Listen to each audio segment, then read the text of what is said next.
Chapter 8. Decision. The Mastery of Procrastination. The Seventh Step Toward Riches.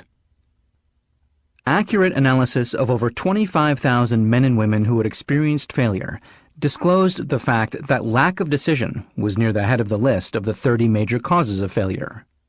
This is no mere statement of a theory. It is a fact.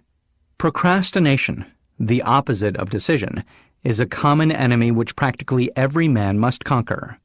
You will have an opportunity to test your capacity to reach quick and definite decisions when you finish listening to this audiobook and are ready to begin putting into action the principles which it describes.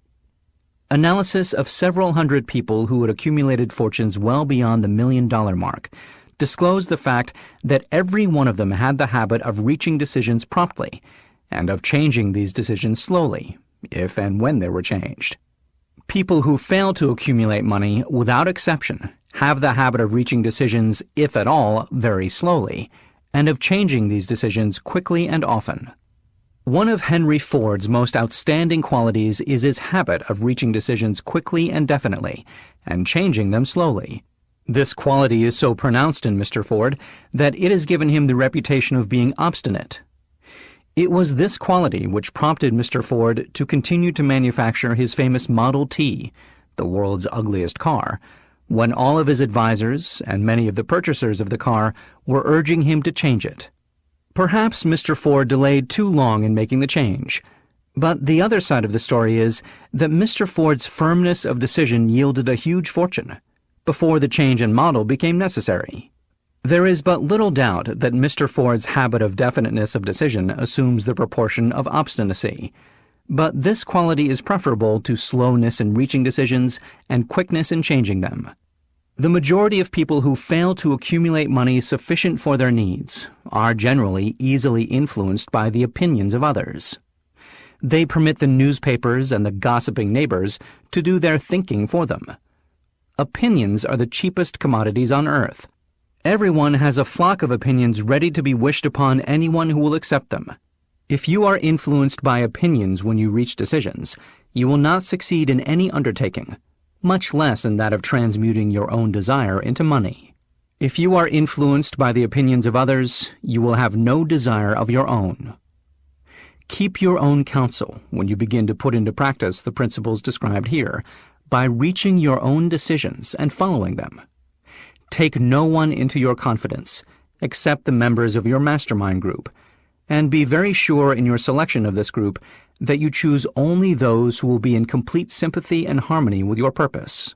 Close friends and relatives, while not meaning to do so, often handicap one through opinions and sometimes through ridicule, which is meant to be humorous.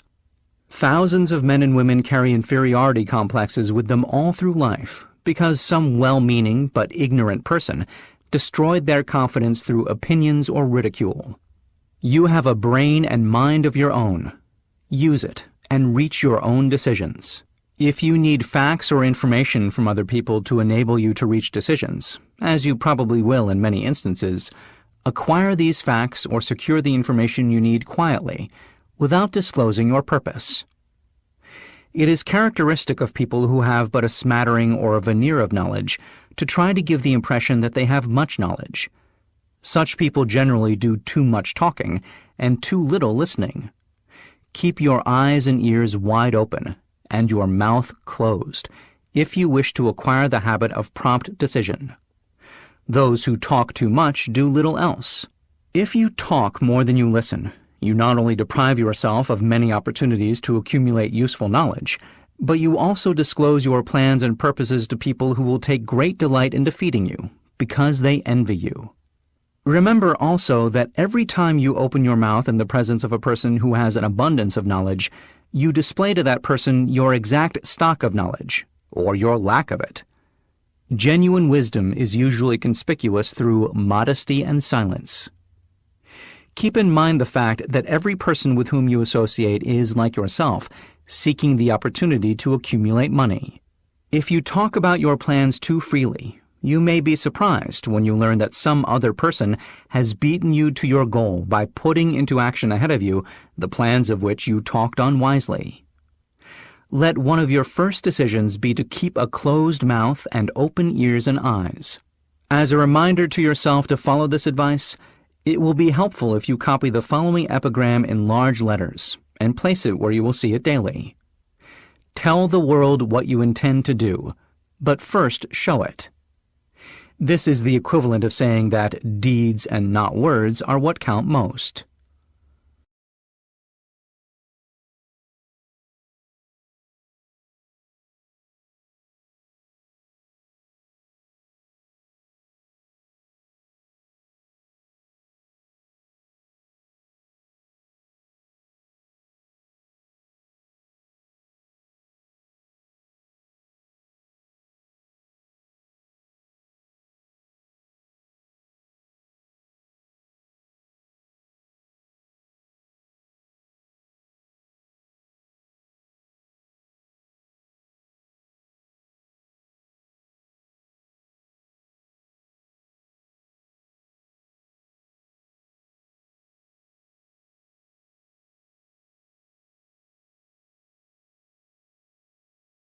Freedom or death on a decision.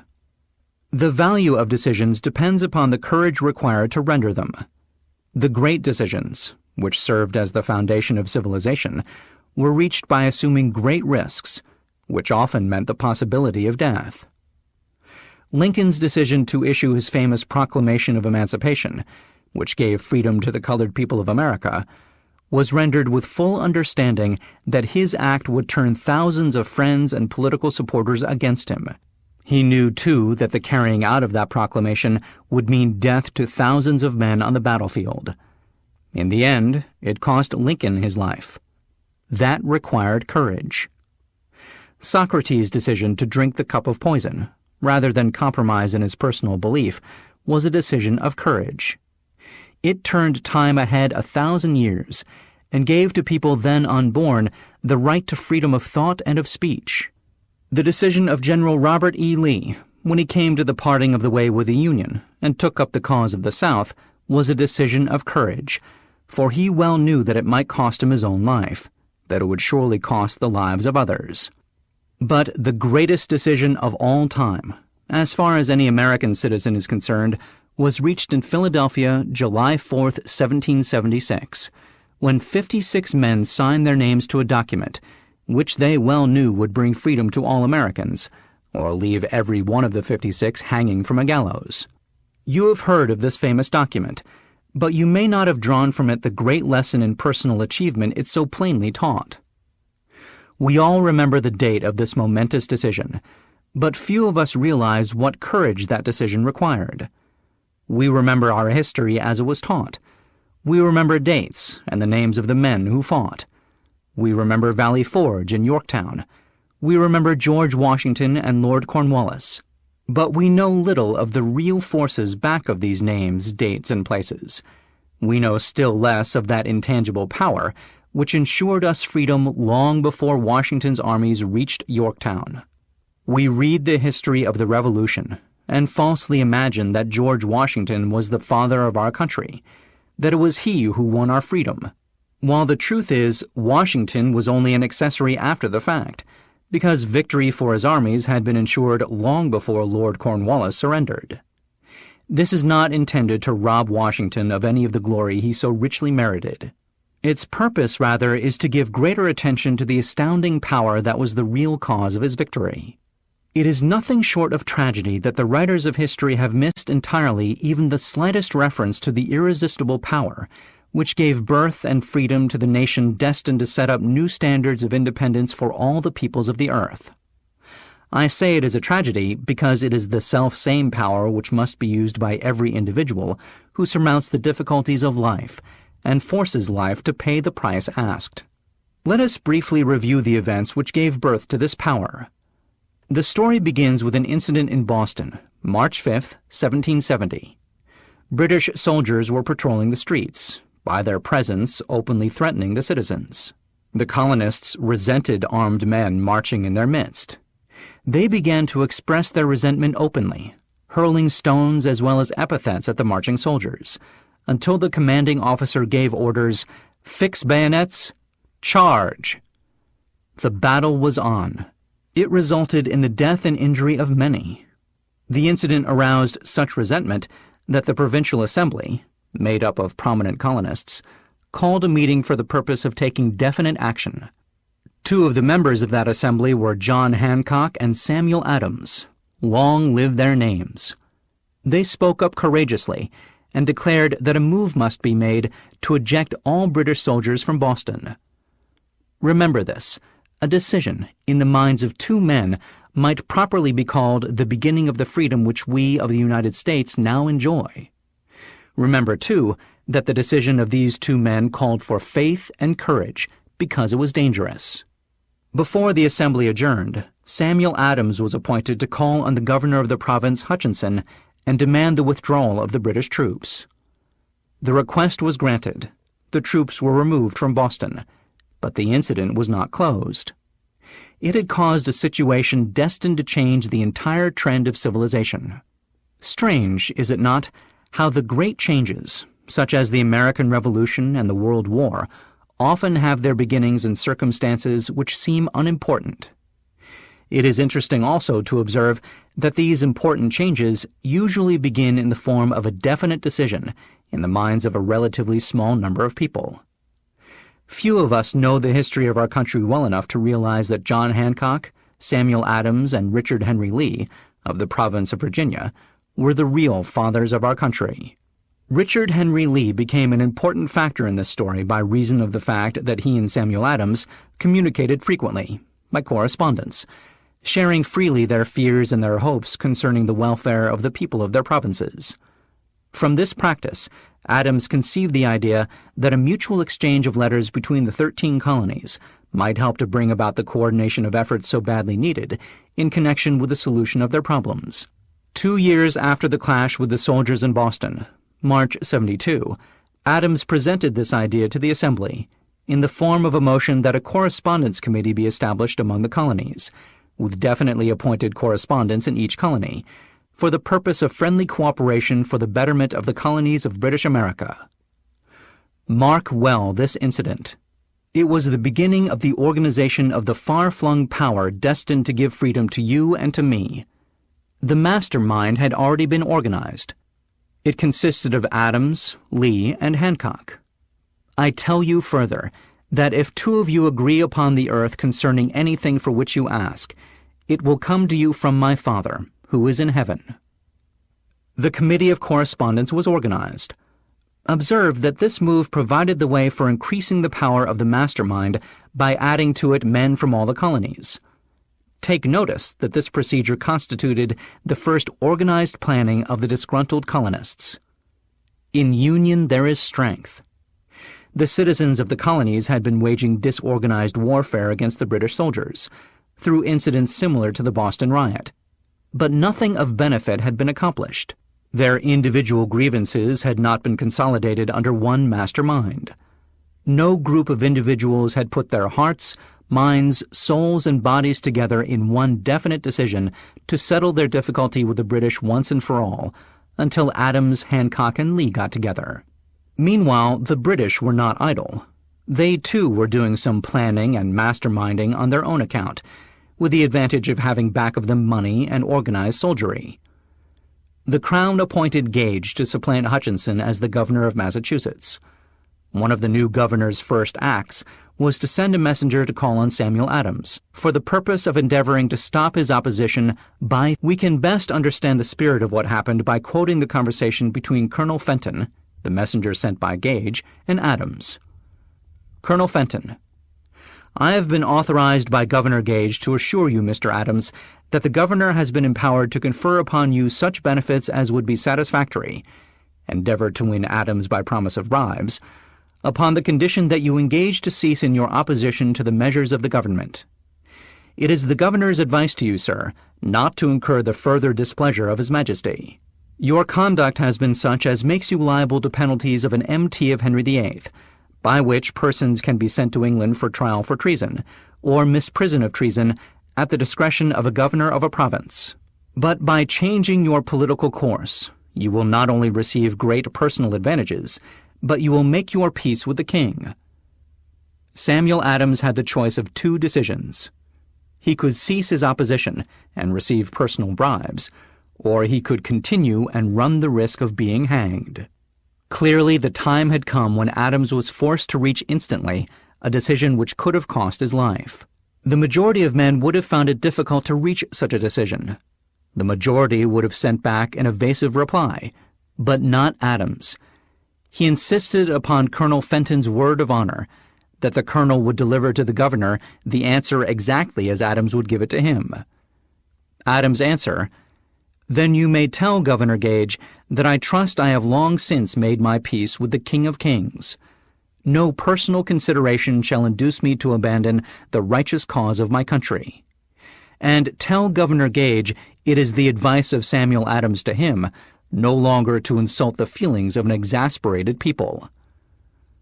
Comment as to the character of this man seems unnecessary. It must be obvious to all who hear this astounding message that its sender possessed loyalty of the highest order. This is important. Racketeers and dishonest politicians have prostituted the honor for which such men as Adams died. When Governor Gage received Adams's caustic reply, he flew into a rage and issued a proclamation which read, "I do hereby in His Majesty's name offer and promise His most gracious pardon to all persons who shall forthwith lay down their arms and return to the duties of peaceable subjects, excepting only from the benefit of such pardon Samuel Adams and John Hancock, whose offenses are of too flagitious a nature to admit of any other consideration but that of condign punishment." As one might say in modern slang, Adams and Hancock were on the spot. The threat of the irate governor forced the two men to reach another decision, equally as dangerous. They hurriedly called a secret meeting of their staunchest followers. Here the mastermind began to take on momentum. After the meeting had been called to order, Adams locked the door, placed the key in his pocket, and informed all present that it was imperative that a Congress of the colonists be organized, and that no man should leave the room until the decision for such a Congress had been reached. Great excitement followed. Some weighed the possible consequences of such radicalism, old man fear. Some expressed grave doubt as to the wisdom of so definite a decision in defiance of the Crown. Locked in that room were two men immune to fear, blind to the possibility of failure, Hancock and Adams.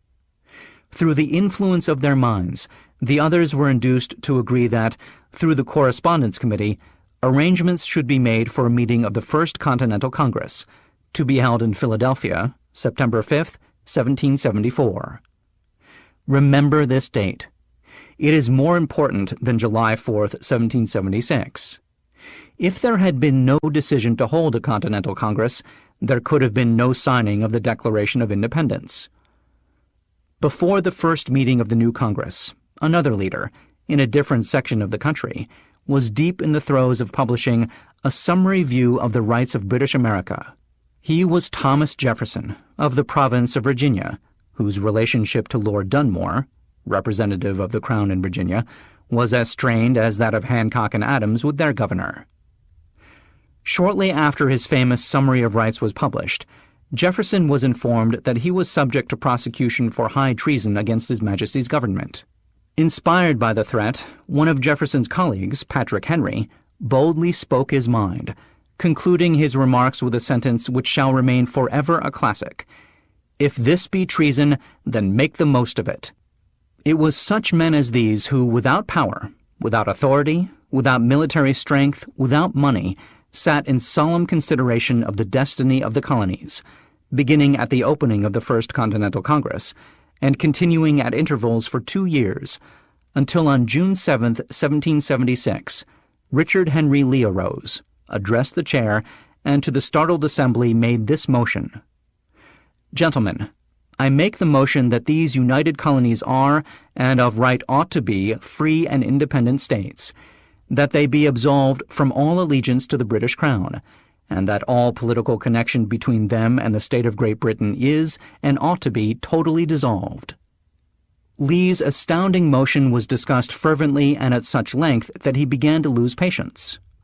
Finally, after days of argument, he again took the floor, and declared in a clear, firm voice, "Mr. President, we have discussed this issue for days. It is the only course for us to follow. Why then, sir, do we longer delay? Why still deliberate? Let this happy day give birth to an American republic. Let her arise not to devastate and to conquer, but to reestablish the reign of peace and of law. The eyes of Europe are fixed upon us. She demands of us a living example of freedom that may exhibit a contrast, in the felicity of the citizen, to the ever-increasing tyranny." Before his motion was finally voted upon, Lee was called back to Virginia because of serious family illness. But before leaving, he placed his cause in the hands of his friend, Thomas Jefferson, who promised to fight until favorable action was taken. Shortly thereafter, the president of the Congress, Hancock, appointed Jefferson as chairman of a committee to draw up a Declaration of Independence. Long and hard the committee labored, on a document which would mean, when accepted by the Congress, that every man who signed it would be signing his own death warrant, should the colonies lose in the fight with Great Britain, which was sure to follow. The document was drawn, and on June 28th, the original draft was read before the Congress. For several days it was discussed, altered, and made ready. On July 4th, 1776, Thomas Jefferson stood before the Assembly and fearlessly read the most momentous decision ever placed upon paper. When in the course of human events it is necessary for one people to dissolve the political bands which have connected them with another, and to assume, among the powers of the earth, the separate and equal station to which the laws of nature and of nature's God entitle them, a decent respect to the opinions of mankind requires that they should declare the causes which impel them to the separation. When Jefferson finished, the document was voted upon, accepted, and signed by the 56 men, every one staking his own life upon his decision to write his name. By that decision came into existence a nation destined to bring to mankind forever the privilege of making decisions. By decisions made in a similar spirit of faith, and only by such decisions, can men solve their personal problems and win for themselves high estates of material and spiritual wealth. Let us not forget this. Analyze the events which led to the Declaration of Independence, and be convinced that this nation, which now holds a position of commanding respect and power among all nations of the world, was born of a decision created by a mastermind consisting of 56 men. Note well the fact that it was their decision which ensured the success of Washington's armies, because the spirit of that decision was in the heart of every soldier who fought with him, and served as a spiritual power which recognizes no such thing as failure. Note also, with great personal benefit, that the power which gave this nation its freedom is the selfsame power that must be used by every individual who becomes self-determining. This power is made up of the principles described in this program. It will not be difficult to detect, in the story of the Declaration of Independence, at least 6 of these principles: desire, decision, faith, persistence, the mastermind, and organized planning. Throughout this philosophy will be found the suggestion that thought, backed by strong desire, has a tendency to transmute itself into its physical equivalent. Before passing on, I wish to leave you with a suggestion that one may find in this story, and in the story of the organization of the United States Steel Corporation, a perfect description of the method by which thought makes this astounding transformation. In your search for the secret of the method, do not look for a miracle, because you will not find it. You will find only the eternal laws of nature. These laws are available to every person who has the faith and the courage to use them. They may be used to bring freedom to a nation or to accumulate riches. There is no charge save the time necessary to understand and appropriate them. Those who reach decisions promptly and definitely know what they want and generally get it. The leaders in every walk of life decide quickly and firmly. That is the major reason why they are leaders. The world has the habit of making room for the man whose words and actions show that he knows where he is going. Indecision is a habit which usually begins in youth. The habit takes on permanency as the youth goes through graded school, high school, and even through college without definiteness of purpose. The major weakness of all educational systems is that they neither teach nor encourage the habit of definite decision. It would be beneficial if no college would permit the enrollment of any student unless and until the student declared his major purpose in matriculating. It would be of still greater benefit if every student who enters the graded schools were compelled to accept training in the habit of decision and forced to pass a satisfactory examination on this subject before being permitted to advance in the grades. The habit of indecision acquired because of the deficiencies of our school systems goes with the student into the occupation he chooses, if, in fact, he chooses his occupation. Generally, the youth just out of school seeks any job that can be found. He takes the first place he finds because he has fallen into the habit of indecision. 98 out of every 100 people working for wages today are in the positions they hold because they lacked the definiteness of decision to plan a definite position and the knowledge of how to choose an employer. Definiteness of decision always requires courage, sometimes very great courage. The 56 men who signed the Declaration of Independence staked their lives on the decision to affix their signatures to that document. The person who reaches a definite decision to procure the particular job and make life pay the price he asks does not stake his life on that decision. He stakes his economic freedom. Financial independence, riches, desirable business, and professional positions are not within reach of the person who neglects or refuses to expect, plan, and demand these things. The person who desires riches in the same spirit that Samuel Adams desired freedom for the colonies is sure to accumulate wealth.